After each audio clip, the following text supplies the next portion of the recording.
Hello दोस्तों। Farmer protest आपने follow किया होगा, अभी काफ़ी सारी डिबेट चल रही है उसके ऊपर। तो आज हम इसी का एक पर्टिकुलर एस्पेक्ट समझने की ट्राई करते हैं जो काफ़ी डिबेटेबल है, दैट इज़ एमएसपी। अगर आप देखोगे तो एमएसपी के ऊपर डायरेक्टली दो ग्रुप बने हुए हैं।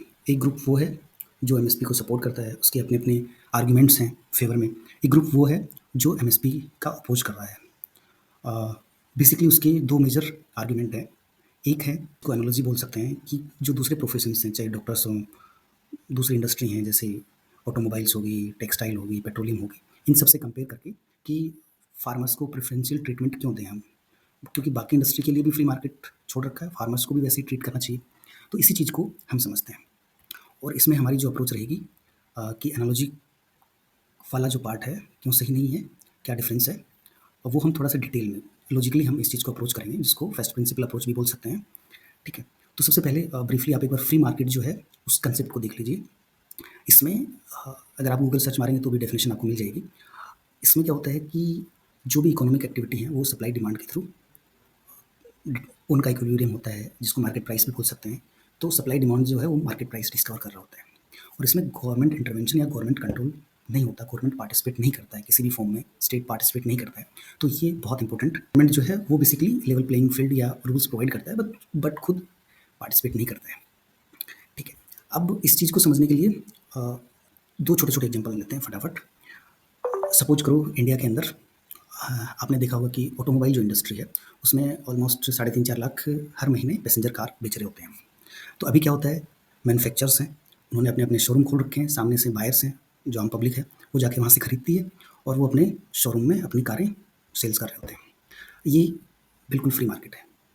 सप्लायर जो मैन्युफैक्चर है वो सप्लाई करते हैं, जिस जिस गाड़ी की डिमांड ज़्यादा होती है, वेटिंग ज़्यादा होती है, आपने देखा होगा उसकी प्राइसेस भी बहुत जल्दी जल्दी इंक्रीज हो रही होती है। ठीक है। फिर अब आप इसको थोड़ा-सा ट्विस्ट करते हैं इसके अंदर। मान लो कि जो 4 लाख गाड़ियाँ बन रही हैं, वो सारी की सारी फॉर्च्यूनर हैं और सारे मिलके सारे मैन्युफैक्चरर बना रहे हैं अपनी कैपेसिटी के हिसाब से। फॉर्च्यूनर इसलिए बोला कि एक गाड़ी इसलिए बोला कि ताकि हमारा जो एग्ज़ाम्पल है वो सिम्प्लीफाई हो सके। तो फॉर्च्यूनर की प्राइस जो है वो अभी 50 लाख के आस-पास है।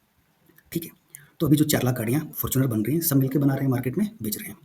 सपोज़ करो कि एक गवर्नमेंट आती है उसमें, अपना शोरूम खोलती है और सामने जो पब्लिक है उसमें बोलती है कि हर महीने जो 3.5 लाख लोग हैं उनको गाड़ियाँ मैं बेचूँगी।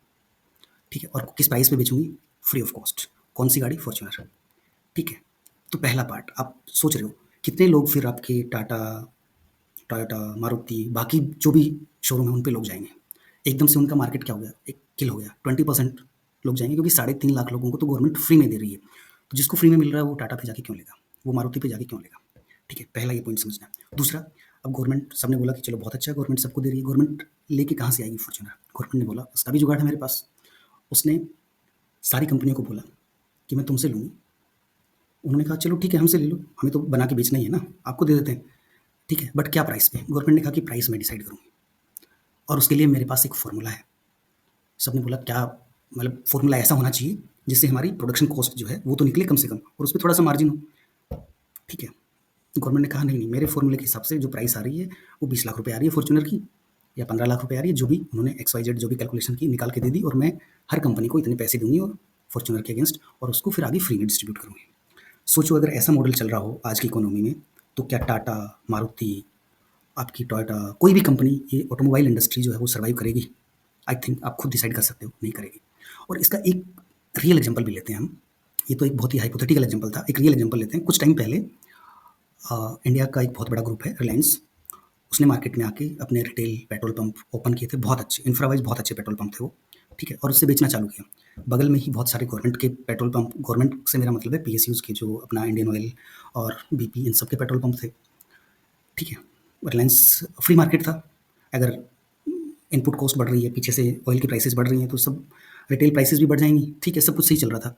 अचानक से गवर्नमेंट ने बोला कि नहीं, लोगों में चीज़ें महँगी हो रही हैं, इश्यू हो रहा है, तो उसने पीएसयूज़ पे जो पेट्रोल बिक रहा था उसको सब्सिडाइज़ कर दिया। मान लो कि ₹10 कम, उस एग्ज़ैक्टली मुझे प्राइसेस याद नहीं है, बट कम कर दिया था।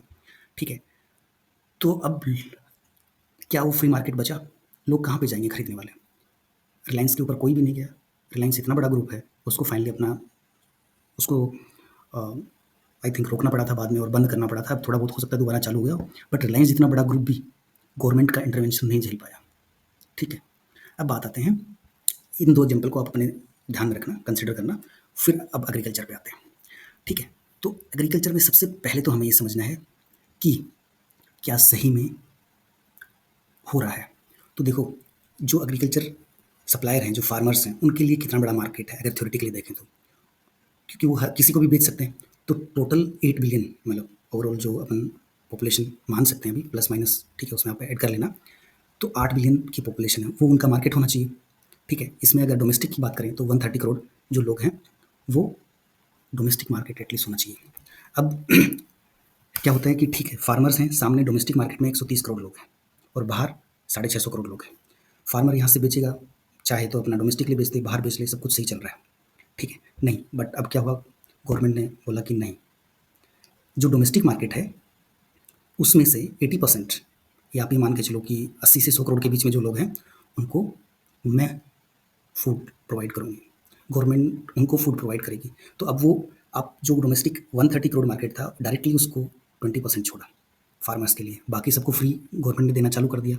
फ्री दिया या 1-2 रुपये पर केजी के हिसाब से दिया, वो डिफरेंट बात है, लेकिन डायरेक्टली गवर्नमेंट ने 80% मार्केट खत्म कर दिया फार्मर के लिए। फार्मर ने सोचा कि चलो ठीक है भाई, मतलब अगर आप न्यूज़ में भी जाके देख सकते हो, अगर देखोगे तो 80 या 100 करोड़ अभी, ठीक है, गवर्नमेंट ने काफ़ी सारा उसको एक्सटेंड भी कर दिया है। ठीक है, ये जो न्यूज़ क्लिप है, गूगल सर्च मारा मैंने सिंपल इसमें। ठीक है, तो डोमेस्टिक मार्केट में केवल 20% जनता फार्मर्स के लिए बची। ठीक है, फार्मर ने सोचा कि चलो डोमेस्टिक तो नहीं, मैं एक्सपोर्ट करते हैं। ठीक है,